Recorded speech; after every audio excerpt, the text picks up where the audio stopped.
În Evanghelia de astăzi, în versiunea de la Matei, ați auzit că apostolii își puneau întrebarea de ce varsă atât de mult mir, face risipă de mir. Dar în dragoste nu există risipă, nu există calcule. Dragostea e una, risipa nu există în dragoste. Iubești sau nu iubești? Dacă încep calculele într-o societate ultra-mercantilizată, cum este cea de astăzi, ultra-pecuniarizată, sau cum vreți să spuneți, unde bănuțul primează și restul nu mai interesează pe nimeni, doar asistăm la atâtea tragedii, de ce ne-ar mai mira alte lucruri care se întâmplă azi? Am făcut această mică introducere, nu pentru că aș vrea să mă refer la Sfânta Evanghelie, pentru că nu e tema pentru care am fost solicitat astăzi. Așa că, Preacucernice Părinte și dragii mei, tema pe care am dorit să vă expun, să o discutăm, se referă la psihologia refuzului maternității. Pentru că dumneavoastră sunteți ultra, cum să zic eu, încunoștințați pe tema avortului, pe problematica refuzului maternității și pe toate celelalte, dar asta e o temă puțin specifică, mai ceva decât avortul în sine, că de aici pleacă toate. Și mai întâi de toate vreau să vă spun că practic este o consecință inclusiv a banului. Dar înainte de asta se spune că banul e ochiul dracului. Explicit, n-are rost să ne învârtim ca al diavolului, a demonului, a celui rău. Nu, domnule, este ochiul dracului, scurt. Așa cum se spune în popor. Păi uitați-vă și dumneavoastră. Sunt oameni, pentru că veni vorba despre avorturi, care din nefericire și-au ridicat clinici pe avorturi. Am întâlnit caz în Vinerea Patimilor, îmi spunea o beată femeie care lucra la un serviciu din ăsta de, cum îl cheamă, ziceți, de ginecologie.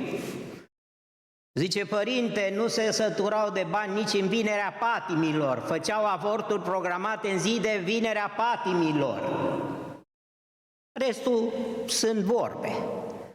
Te mai miri atunci că în momentul în e să apară viața, că aici nu e o problemă de joacă, de șagă, cu chestia aia numită diavolul. E o problemă extrem de serioasă. El este prin definiție cel care distruge viața, chiar de la rădăcina ei. Rădăcina este normal în momentul concepției. Dar pe tot parcursul, dacă n-a reușit atunci, ea că o distruge acum, cu războaie, cu crime, cu tot ce se poate, este la rădăcina, este în permanență atent să distrugă creația, să distrugă ceea ce face Dumnezeu. Asta este vocația lui, să-mi fie cu iertare, nu știu cum să spun mai departe. Deci lucru curat, din nefericire, nu este acolo. Dar sigur că acum a devenit, vezi, Doamne, noțiunea asta pentru medievală. Cine mai crede într-un drag de la cu coarne, cu copite de cal, cu chestii de-astea medievale? Nu, așa mai proști, și noi ăștia la biserică. Da, e adevărat, pentru unii este o simplă metaforă, dar cum spunea un autor de mare prestigiu, Denis de Rougemont se numea, într-o carte superbă, Partea diavolului intitulată, zice că dracul se ascunde în spatele propriei lui imagini. Pentru omul de astăzi, omul științei, asta e o metaforă, o chestie asta popească, stupidă, cine mai crede în așa ceva? Și toate celelalte, dar sunt mai multe cărți frumoase, scrise de mari intelectuali. Mai e o carte superbă apărută în cartea asta, Cartea de noptier a unui autor la universitate din Marea Britanie, Lewis, dacă nu mă înșel, îi zice învățăturile unui drac mai bătrân către un drac mai tânăr. Și acum eu vreau să vă spun în primul rând legat de această problematică de altfel, a refuzului maternității. Deci primul mare contraceptiv nu sunt contraceptivele. Și asta le-o spun și la studenți. Măi, oameni buni, primul mare contraceptiv cu care vă veți confrunta în viață o să fie propria voastră mamucă, mămica. Bă, proasto, nu-i momentul acum să faci copii, lasă să-ți trăiește-ți viața, acum faci copii. Mai departe, când e să apară al doilea, păi acum ți-l faci deja, mai ai unul, Doamne ferește să fie al treilea. E sfârșitul lumii și aveau înainte vreme femeile, știți foarte bine, 7, 10, 14, câte ori au avut acolo copii, cât le-a dat Dumnezeu și nu s-au mai vetat. Am întâlnit 2-3 femei în viața mea pastorală, vorbesc de data asta, nu terapeutică, care și-au păstrat toți copiii. Vă rog să mă credeți că au fost cele mai echilibrate, cele mai normale, cele mai, cum să zic, non-anxioase mame și persoane, femei pe care le-am întâlnit, nu aveau nicio teamă. Că moare copilul, vai, pui un mamichii să-l obloșezi, să-l nu știu ce. Sau vorba aceea, îți faci un copil, copilul unic, cum spune Wilhelm Scheckel, un ucenic al lui Freud,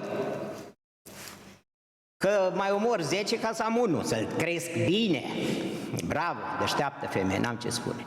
Și pe sângele copiilor, atunci copilul ți-l crești bine ăla, bun. Și cumva îl mai crește și creștin. Și zice acest Wilhelm Scheckel, zice copilul unic este prin definiție destinat tuturor nevrozelor posibile. Nu că o fi bun prost, Doamne ferește, nu că o fi vreun bolnav cu cap, nu e obligatoriu, nu.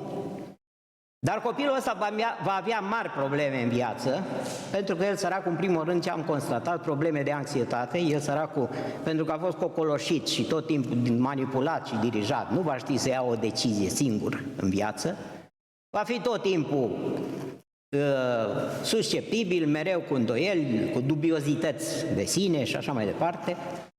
Și bineînțeles că va fi un anxios, că dacă mămica a fost hiperprotectivă, să nu moară odorul mamii, să nu știu ce, să aibă grijă de el, că e numai ăsta, și atunci, cu atât mai mult, toată această, cum se zice, hiperprotecție maternă se transferă vrând nevrând și copilului.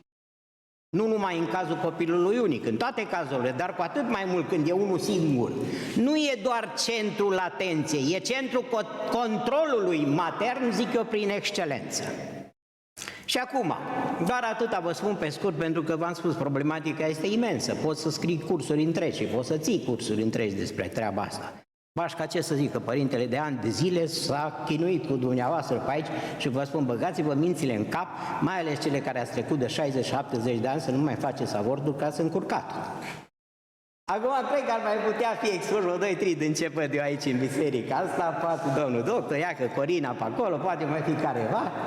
Dar noi, ăștia la alții boșorogii, vorba unui prieten de-al meu mai în vârstă, avea o 70, nu știu câți ani, părinte, zice, acum eu sunt iertat, îți bun de făcut prescuri, spunea. Deci noi acum ăștia suntem cam la vârsta de făcut prescuri, la noi nu prea mai ar fi vorba de păcatul ăsta în sine, dar nu uitați că suntem buni sfătuitori. Și atunci dacă nu te sfătuiește mamuca să te scapi de sarcină, vezi că nu mai spune, eu știu, copil, dragoste sau sarcină, nici termenul ăsta nu-mi place. Sau mai ales când auzi o expresie absolut imbecilă, iertați-mă că mă exprim astfel, în literatura de specialitate unde spune produsul de concepție a doi indivizi umani. Păi la produsul ăsta de concepție ce contează? Că așa cum scoți o tumoră, așa scoți afară și un cancer de ăsta numit copil, în ghilimele spun cancer, Doamne iartă-mă, cum să vorbești așa ceva de o sfântă creație a lui Dumnezeu. Și mama este copărtașă la creație, la ceea ce a lăsat Dumnezeu. Uitați-vă dumneavoastră ce mentalitate avem noi inclusiv în biserică. Muierea e spurcată. O ținem 40 de zile, nu noi neapărat, dar prin alte zone, prin alte mentalități în special, unde o țin afară 40 de zile să nu intre în biserică, că ea e spurcată, să nu se, Doamne ferește, să sărute icoanele, să se împărtășească sau ceva de genul ăsta, după aia face molitva de iertarea păcatelor, că o păcătuit. O păcătuit, mă, că a adus viață pe lume. Și cucul nu-i vinovat, cu nimic, ăla nu-i faci molitvă de dezlegare. El în timpul ăla, el și-a lăsat ouăle în cuibul alteia și o mai stat pe nu știu unde pe acolo și-a venit și el, la ăsta, el e sfânt, păi că e masculin, era mentalitatea aia masculinistă dinainte vreme. El n-are păcate. Lui nu-i faci molitvă de dezlegare. Și beata femeie a venit una sărăcuța de ea, la început de sarcină și mă întreabă, părinte, zice, acum că am rămas gravidă, zice, eu mai am voie să mă împrătășesc. Doamnă, dar zic, vă rog din tot sufletul, dar cu atât mai mult, gândiți-vă că sunteți părtașă creației. Păi dacă zice tot omul ăsta pe care vi-l citam anterior, Wilhelm Stecker, spunea că copilul mănâncă ce mănâncă mămica. Păi dacă mănâncă mămica Euharistie, Sfânta și Dumnezeiasca Euharistie, păi nu se împărtășește oare și copiluțul implicit? Dacă mama mănâncă pumni în cap și bătaie de la un soț beat și nu știu cum, păi sigur că și copilul va păpa adrenaline ce îi transmite mama, pentru că aici deja vorbim și de secreții ale corpului, nu vorbim numai de simplă emotivitate. Va înghiți și copilul ăla la teamă și anxietăți cât nu vă vine a crede, pentru că astăzi s-a dezvoltat enorm de mult ceea ce se numește psihologia infantilă, psihologia prenatală, ca parte incipientă de început al psihologiei infantile, psihologiei referitoare la copii. Despre asta și vă vorbesc astăzi, că noi ne vedem rar și nu apucăm, ia că acum mă scuzați că vrând nevrând, eu la un moment dat predam la Facultatea de Teologie Ortodoxă și mai glumesc cu foștii mei studenți de acolo, le mai zic așa câteodată, băi, când se întind prea mult, că nu există predici lungi sau scurte, există predici proaste sau bune, dar și alea lungi totuși ar fi preferabil să se țină mai scurtucolea, așa, să aibă o limită, să se mai gate dacă se poate într-o săptămână, două. Și zic la câte unul de ăsta, care eu știu că se cam întinde, dar n-are importanță, că oricum îi zic glumind, nu neapărat să sar la el la beregată. Și îi zic, bă, zic, tu cu ce tâmpit ai făcut omiletică? Zice, cu dumneavoastră. Na, bravo, mă bucur. Păi și zic, așa ți-am spus eu legat de durata, de timpul, de durata predicei. În halul ăsta trebuie să țină, să nu se mai gate acolo, să plece oamenii aia suduind în biserică, nu mai găți cuvântul ăla. No, în fine. Hai să intrăm puțin în viața prenatală.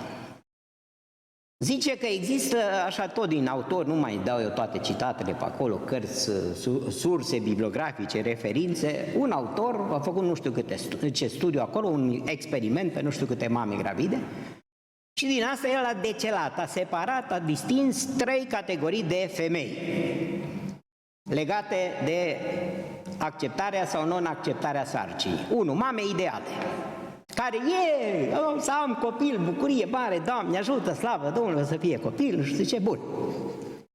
Îl cresc cu dragoste, cu bucurie, cu atenție, îi acordă toată dragostea și comunicarea, pentru că altfel se poate naște o primă traumă, alta în afară de psihologia refuzului maternității, ceea ce se numește hospitalismul intrauterin. Adică atunci când copilul rejectat, refuzat, nu e nicio comunicare cu el și nu numai, sunt mame buimace care bar n-au. Zice, pe alt studiu s-a făcut asta și au zis că la orice altceva s-au gândit mamele alea, din sute de ele cu care s-au consultat, numai la copil de nicio culoare. Ce las că vine la capătul celor 9 luni de zile. Bravo! Și atunci el trăiește deja acest sentiment de abandon intrauterin. A doua categorie de mame sunt mamele, deci asta e prima categorie, mamele ideale, alea bune. A doua e sfârșitul lumii, mamele catastrofice, asta despre care vorbim acum. Cele care rejectează sarcina, nu e obligatoriu să facă avortul, dar nu și-o doresc de nicio culoare. Am întâlnit o beată fătuță care era și cocoșată, era adusă de spate așa cumva, sărăcuța, că la mamele astea se întâmplă să aibă multe practici abortive și caută să scape de sarcina nedorită, de nenorocitul ăla care a apărut și strică viața. Și asta, mă rog, n-a aplicat alte tehnici decât își dădea cu pumnii în burtă că poate cumva reușește să scape de copilul ăla. Și a săraca copila s-a născut cu deficiența asta, cu handicapul. Mă întreabă, o fi o legătură? Nu are cum să fie nicio legătură. Și culmea, știți că e un mecanism de apărare psihologică, îi zicem noi în literatura de specialitate, numit, pactizarea cu agresorul. Tot ea, sărăcuța, o căina pe mama, biata mamă, cât necaze am făcut eu că am apărut pe lume. Taci, bă, nu mai vorbi tâmpenii, că tu n-ai niciun fel de vină, dimpotrivă, ești o fată binecuvântată de Dumnezeu. Era și o fată de biserică și cu minte, harnică, deosebită, dar ea mai avea și năcazul ăsta pe care îl avea pe acolo. Clar, sarcină nedorită și atunci se mai întâmplă ca o mamă de tipul ăsta să-și amintească ulterior. Știi tu, nenorocită, că tu mi-ai stricat cariera, tu m-ai făcut să-l iau pe tâmpitul ăsta de tată, tu de bărbat, bă, da, te-am pus eu. Cine te-a pus să te culci cu el? Sau dacă o fost să apar eu acolo, ia că n-ai vrut să mă fi avortat, sau în afară de chestia asta, n-ai vrut să mă avortezi. Bun, ok, nu e nicio problemă, dar dacă tot m-ai făcut, dar de ce mai trebuia să-l iei și pe ăsta? Ca să-l ai la inventar acolo, dacă tot n-ați avut nicio relație de nicio culoare. În fine, n-are importanță. A treia categorie de mamă sunt mamele așa numite ambivalente. Deci, ideale, catastrofice și ambivalente. Adică și, care aparent se fac că acceptă sarcina, vai cât mă buam, de partea aia altă ca mârâie acolo. Ăsta mic percepe ambivalența mesajului, dorit, nedorit. Și atunci, sigur că ulterior, nici nu vă dați seama ce influență majoră poate să aibă viața intrauterină asupra dezvoltării ulterioare a personalității copilului. Spun psihanaliștii, eu nu sunt de factură psihanalitică, de formație psihanalitică, dar nu pot să nu le dau dreptate unor oameni care au cercetat fenomenele astea, chiar și experimental. Și au constatat pe bună dreptate că viața intrauterină, păi unde sunt rădăcinile copacului vieții noastre? Sau le copac, nu sunt pământ. În viața intrauterină, în lumea aia miraculoasă, invizibilă, acolo sunt rădăcinile personalității noastre. Zice, personalitatea noastră se construiește inclusiv intrauterin și în primii 3 ani de viață. Restul sunt detalii, dar acolo deja structurile fundamentale de personalitate se pun în aceste etape, în perioada prenatală și primii 3 ani de viață. Ia că venim acum la un studiu, am aici o carte superbă, absolut superbă, eu am în limba franceză, ea a fost scrisă inițial în limba italiană, ea a fost scrisă inițial în limba germană. Autorul se numește Karl Freilingsdorf, este profesor de psihologie pastorală, iezuit la origine și de mai ceva, numai o secundă dacă îmi permiteți,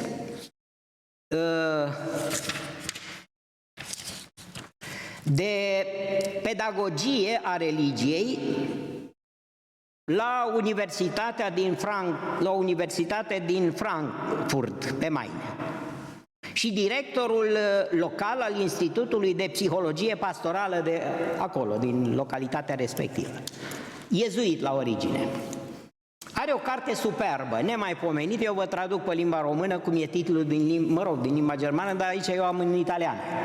În primul rând de titlu comercial. Din păcate, deocamdată nu este tradus în limba română, doar într-una din cărțile pe care le-am adus cu mine, în psihopatologie și psihoterapie, acolo sunt descrise cele 4 tipuri de imagini demoniace pe care el le distinge dintr-o cercetare făcută experimental, să zic așa, pe 591 de subiecți credincioși, care erau puși să scrie o scrisoare din asta cumva așa, ca un fel de confruntare cu Dumnezeu, de imputare lui Dumnezeu pentru chipurile, nenorocirile care s-au întâmplat lui în viață, respectivului. Și acolo a scris omul ăsta, pentru că spun iarăși psianaliștii de care vorbeam înainte, că imaginea noastră mentală despre Dumnezeu, structurându-se în primii ani de viață, e formată după cum este Tatăl. Imaginea despre Tatăl Ceresc este imaginea noastră după Tatăl Patern, ăsta de jos, Dicea. Deci dacă Tatăl este un autoritar, Gigi Duru, eu te-am făcut și eu te omor, sigur că Dumnezeul copilului respectiv va fi un Dumnezeu dur, criminal, mă omoară, mă taie, nu știu ce. Viceversa, dacă e un tată permisiv sau Mă rog, în cazul că vorbim de imaginea Tatălui. Imaginea maternă se referă mai mult la Fecioara Maria, care este după imaginea maternă. Dacă mămica e ok, bine, dacă e hiperprotectivă și eu sunt, scrupulos să nu păcătuiesc, Fecioara Maria, mai ales că știți bine că noi avem o spiritualitate marianică foarte dezvoltată în cultul nostru catolic, în general. Și atunci, omul ăsta, Carl Fringe, spune așa, bă, iertați-mă că vă spun așa, că începe cu puncte. Băi, zice, da, Dumnezeu nu e așa, mă. În halul ăsta în care vi-l imaginați voi, cam asta ar fi continuarea titlului, dar nu pot să scriu o jumătate de kilometru titlu. Zice, ma Dio non è così, dar Dumnezeu nu este așa. Spune ricerca di psicoterapia pastorale sulle immagini demoniache di Dio. Cercetare de psihoterapie pastorală asupra imaginilor demoniace despre Dumnezeu. Pentru că noi ne formăm despre Dumnezeu adeseori o impresie care mai degrabă i s-ar atribui diavolului decât lui Dumnezeu. Imaginile pe care le avem noi de acolo sunt atribuibile diavolului, nici într-un caz Dumnezeului lumină și Dumnezeului iubire. Numai astea două definiții le cunosc eu din Evanghelia de la Ioan, din Evanghelistul Ioan. Atâta știu, că Dumnezeu e lumină și bucurie și dragoste. Restul sunt vorbe. Și atunci el a distins de acolo 4 imagini demoniace despre Dumnezeu. Una, prima, care ne este foarte cunoscută, este Dumnezeul judecător implacabil care nu te iartă pentru nimic în lume. Și știți bine că nouă mai degrabă să-mi fie cu iertare, dragii mei credincioși, nu ai mei, al lui Dumnezeu, dragi credincioși, să-mi fie cu iertare, în biserică adeseori sunt mai mulți anxioși decât credincioși. Mai mulți păreați de bombe decât credincioși, bucuroși de Dumnezeu. Mai degrabă le e frică de ei. Pe când eram în alt ambient, nu dau nume, nu dau locuri, nu dau nimic, păi toți ce veneau în proporție de cel puțin 80% cu solicitări de-astea de servicii nereligioase, chiar nereligioase, bine zic, mai degrabă magice, nu știu ce, farmice, cors călcat într-un scuipat de șmecher, că o pus cine le-a pus la poartă, nu știu ce, pe acolo și de atunci să nu mai vadă fata pe copilul ei. Păi, oameni buni, de ce trăiți toți la grămadă în casa aia? Că acolo adeseori la satul ăla erau familii din astea care cohabitau în aceeași casă. Și apoi dacă toți sunt la grămadă sub același acoperiș, normal că și incidentele la frontieră sunt în permanență. Deci Dumnezeul implacabil al spaimei, groaze, Dumnezeul Vechiului Testament, de fapt, imaginea lui e continuată și în zi de azi. A doua imagine care se referă la tema noastră de azi este Dumnezeul morții. Adică ce înseamnă asta? Persoana respectivă care a crescut într-un refuz al maternității, încă din viața intrauterină, că i-a spus mumă sau ulterior sau nu i-a spus, asta e altă poveste, dar ea a resimțit chestia asta încă din viața intrauterină. Dezvoltă ulterior despre Dumnezeu o imagine a Dumnezeului morții, în sensul că are această atitudine ambiguă față de viață. Bă, oare viața asta mă ține? Nu mă ține? Am dreptul să fiu? N-am dreptul să fiu? Pot să trăiesc? Nu pot să trăiesc? Deci în permanență e teama asta că o să moară, că nu știe dacă Dumnezeu o ține în viață. Până moare, până la vârsta de 80 de ani, trăiește cu această duplicitate, această ambiguitate. Și dezvoltă în această situație a rejecției, a respingerii, e o carte splendidă, tradusă din fericire, de data asta în limba română, eu vă arăt aici și în original cum arată, sigur că dumneavoastră veți prefera varianta franceză, Lise Bourbeau se numește autoarea, este o femeie, Les 5 blessures qui empêchent d'être soi-même. 5 răni care ne împiedică de a fi noi înșine. Tradus în românește, așa cum vă spun, cele 5 răni care ne împiedică să fim noi înșine. Lise Bourbeau. Și prima chiar dintre ele este ceea ce se numește rana sau, cum să zic, de respingere. Pe cât este respingerea mai mare, crește în mod simultan, crește și dependența. Cu cât mă respingi, cu atât vreau să fiu acceptat și mă țin după tine. Și ăsta zice parcă și un fizic, cumva am aici niște poze, dar nu se văd, că, mă rog, e mai la distanță, rana de respingere, inclusiv corporal, parcă persoana aia se restrânge cumva, parcă merge în degetele de la picioare să nu ocupe prea mult în lume. Nu vă citesc decât o bucățică mică din această carte, unde zice această persoană, chiar și la înfățișarea fizică, chiar și înfățișarea fizică a unui corp de fugar, de rejectat, de respins, dezvoltă un corp sau o parte a corpului care parcă ar vrea să dispară. Corpul este îngust și contractat, ceea ce vrea să pară că poate să dispară mai ușor sau să nu fie prezent sau prea vizibil într-un grup. Este un corp care nu vrea să ocupe prea mult spațiu. Imaginea fugarului care va încerca toată viața să nu folosească prea mult spațiu. Și această persoană, zice fugarul, este o persoană care se îndoiește de dreptul ei la existență și care lasă impresia că nu s-a încarnat în totalitate. Acest lucru explică aparența unui corp adesea fragmentat, incomplet, de parcă ar lipsi o bucată sau senzația că părțile corpului nu se potrivesc. Bietul de el, săracul, se retrage așa că nu știu, trăiesc, nu trăiesc, vedeți, încă din viața intrauterină pornește această imagine. Și aici, practic, avem de-a face cu două chestiuni fundamentale care se luptă. Pe de o parte, respingerea, care spun este o rană foarte profundă, încă din viața intrauterină, din cauza că persoana, pruncul, v-am spus că percepe acel mesaj ambivalent sau chiar explicit, că nu-i dorit.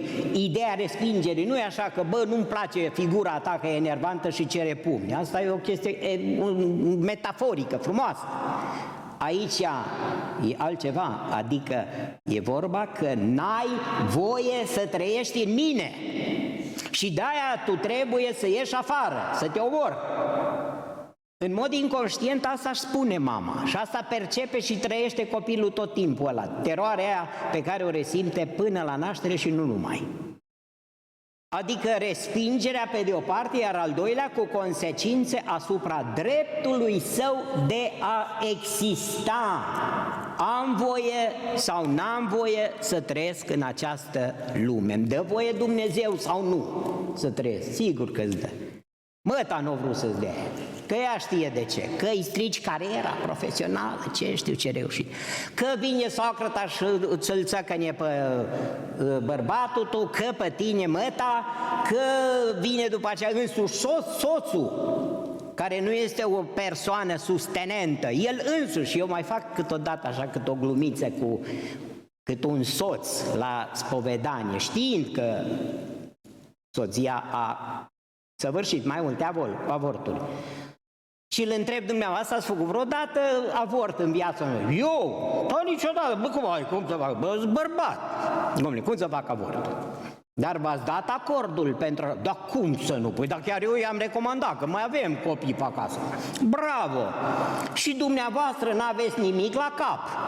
Vreun soi de chestie de aia care se numește remușcare sau conștiință morală. N-aveți niciun fel de culpă. Întreabă, nu, eu n-am treabă de asta. Astea sunt treburi de ale voastre, popești pe aici. La revedere. Mai poți să zici ceva? Deci să zici că e psihopat, că la ăia este o chestie clară, că ăia n-au remușcări, n-au conștiință morală prin definiție, că sunt beteci.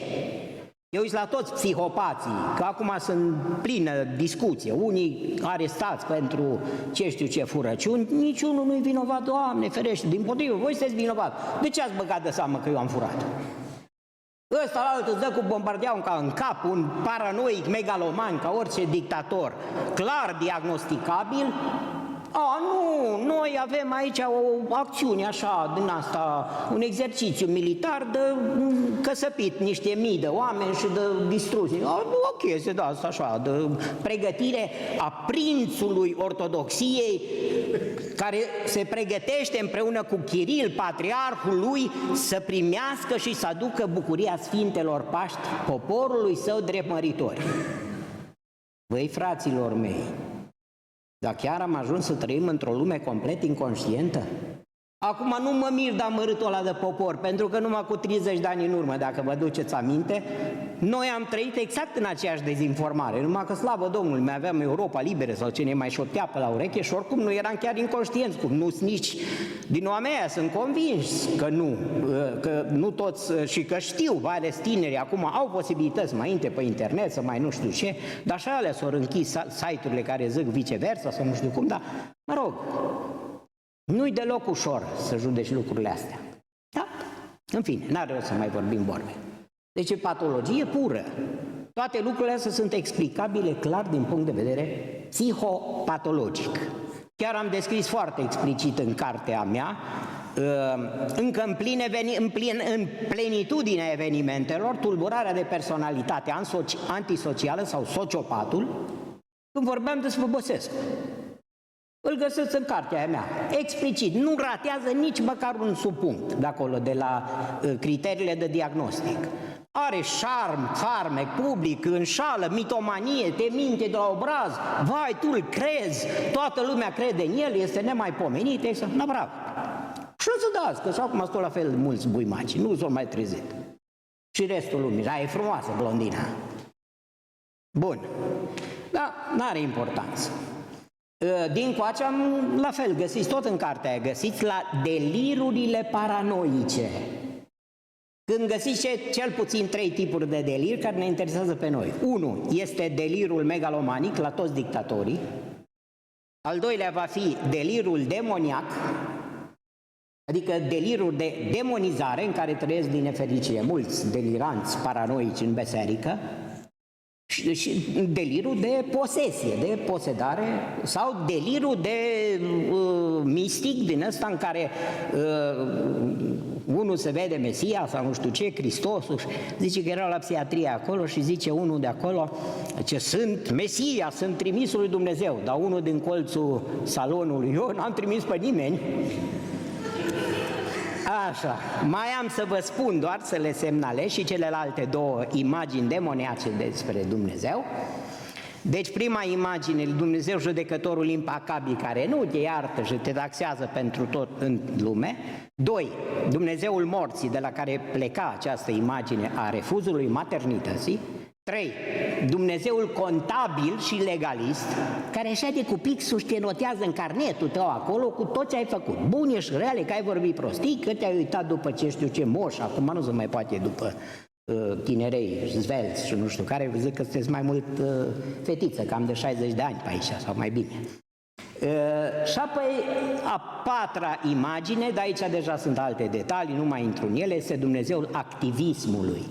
Sunt uneori de-astea, Doamne cocoane, pline de, cum să zic așa, de euforie asta a prezenței în biserică, cum spunem, ușă de biserică, care le vezi ultra implicate în absolut tot. Sunt absolut universale. Te uiți cumva și pe poză, le găsești cum găsești pe ăștia, pe piromani la incendii, că ei dau foc și după aia vin să vadă cum arată focul. Că așa îi descoperă prima dată, să vadă care sunt prezenți acolo. Așa sunt și credincioșii noștri, sunt unii din ăștia care zic activiștii religioși, care sunt prezenți la absolut toate evenimentele. Și acum la slujbe, și colo la pelerinaje, și, mă rog, la acte de caritate, nu mai știu pe unde nu sunt prezente acolo. Deci, iată, aceste numai câteva lucruri, vi le-am spus în linii mari despre ce am putut și mă voi opri. Pentru că mi-am depășit cu cel puțin de 2 ori timpul cât ar fi în mod normal afectat unei cuvântări de om citav. Dar profitând de faptul că doar acum v-am prins, v-am spus ce am avut de spus de această dată. Vă mulțumesc!